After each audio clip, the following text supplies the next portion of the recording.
भुरग्यांच्या भलायकी खातीर राज्य अन्न सुरक्षा खाते, स्टेट फूड सेफ्टी डिपार्टमेंट आणि जिल्हा प्रशासनान सगळ्या शाळांचे कॅन्टीन, हॉस्टेल्स आणि मेस फॅसिलिटीज वाठारांनी एक खाशेली तपासणी मोहीम सुरू केल्या.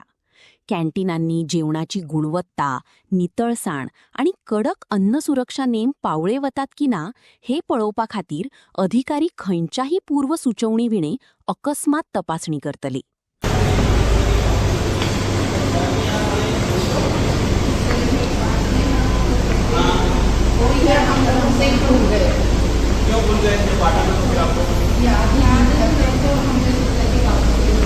तो वो भूल है।